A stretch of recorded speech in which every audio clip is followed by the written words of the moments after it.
10th welcome back to maths with B. आज हम करेंगे एक्सरसाइज 4.1 के क्वेश्चन नंबर 2 का last part which is very important and favourite of CBSE. जब से सिलेबस चेंज हुआ है सीबीएसई का पता नहीं क्यों ये पार्ट काफ़ी फेवरेट है। बेसिकली कुछ ना कुछ चेंजेस करके इस कॉन्सेप्ट पर क्वेश्चन दिया जा रहा है। अब फटाफट से इस क्वेश्चन को समझते हैं और देखते हैं कि इसका सॉल्यूशन हमें कैसे करना है। तो क्वेश्चन वही, represent the following situations in the form of quadratic equation. Question में बोला जा रहा है A train travels a distance of 480 kilometre at a uniform speed. ठीक है, एक ट्रेन है जो कि 480 किलोमीटर डिस्टेंस ट्रेवल कर रही है किसी स्पीड से। If the speed had been 8 kilometre per our less, अगर स्पीड 8 किलोमीटर प्रति घंटा कम हो जाती है, then it would have taken 3 hours more to cover the same distance। तो उसी डिस्टेंस को कवर करने में जो ट्रेन है वो 3 घंटे ज़्यादा लेगी। देखिए ये तो ऑब्वियस सी बात है ना। मान लीजिए कि मुझे दिल्ली से चंडीगढ़ जाने में बाय कार 4 आवर्स लगते हैं, 4 घंटे लगते हैं, लेकिन मेरी स्पीड कम हो जाती है तो वही दिल्ली से चंडीगढ़ डिस्टेंस ट्रैवल करने में अब मुझे ज़्यादा टाइम लगेगा। स्पीड कम, टाइम ज़्यादा। ठीक है, we need to find the speed of the train. इस क्वेश्चन में हमें ट्रेन की स्पीड फाइंड आउट करनी है। तो सबसे पहले क्वेश्चन हमने समझ लिया। सेकेंड स्टेप, जो फाइंड आउट करना है उसे ही किसी वेरिएबल जिसमें भी आप अपनी इक्वेशन फॉर्म करना चाहते हैं उसकी इक्वल लेट कर लीजिए। तो हम speed of the train x kilometre per hour मान लेते हैं। Let the speed of the train be x kilometre per hour. ठीक है, जब आप इस क्वेश्चन को ध्यान से पढ़ रहे हैं तो यहाँ पे 3 टर्म्स इन्वॉल्व है, 3 कॉन्सेप्ट इन्वॉल्व है। एक है डिस्टेंस, एक है स्पीड और एक है जो टाइम लग रहा है। तो यहाँ पर हम पहले तीनों को लिख लेते हैं। हाँ जी, अब मुझे ये बताइए शुरू में जो पर्सन है वो 480 किलोमीटर चल रहा है और किस स्पीड से चल रहा है? x किलोमीटर पर आवर की स्पीड से चल रहा है। तो उसे टाइम क्या लग रहा होगा? अगर मुझे डिस्टेंस और स्पीड पता है तो टाइम का फॉर्मूला क्या होता है?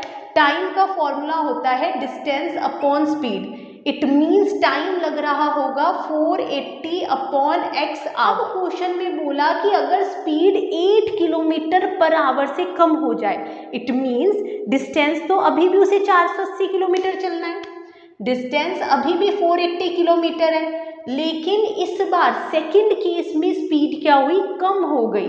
तो कितनी कम हुई है? 8 किलोमीटर पर आवर। तो अब जो स्पीड है वो है x minus 8 kilometre per our.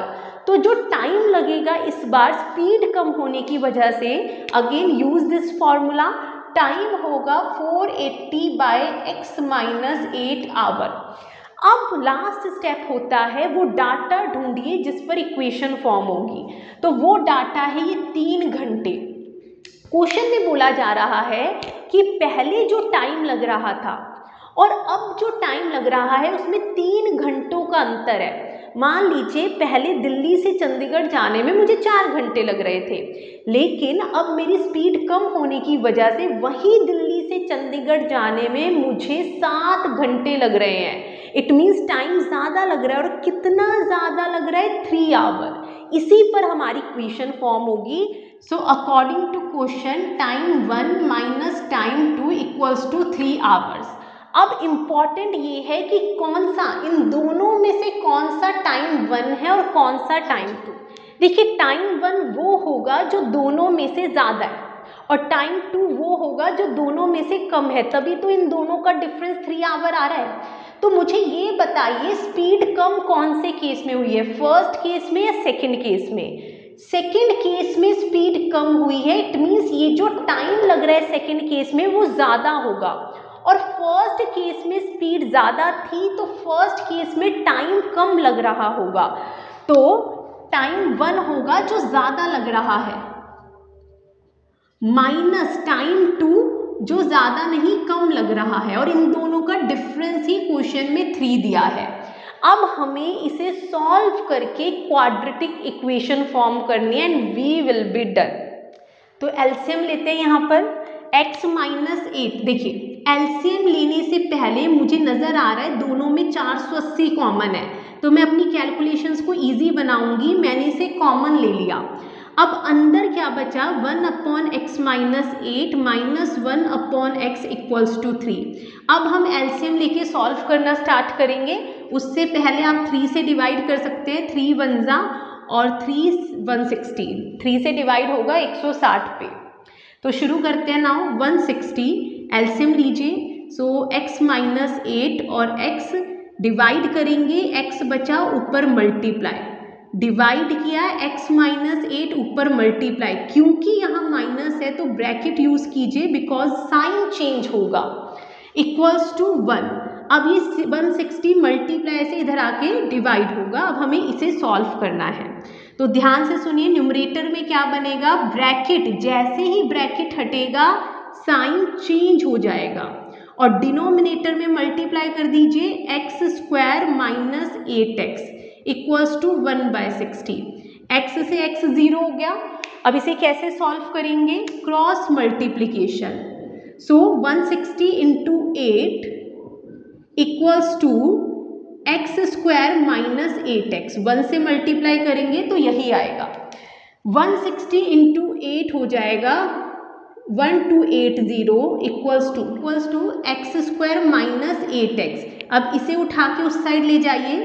So 0 equals to x square minus 8x minus 1280। और इसी बात को हम इस तरह से लिख सकते हैं, x square minus 8x minus 1280 equals to 0। Our required equation.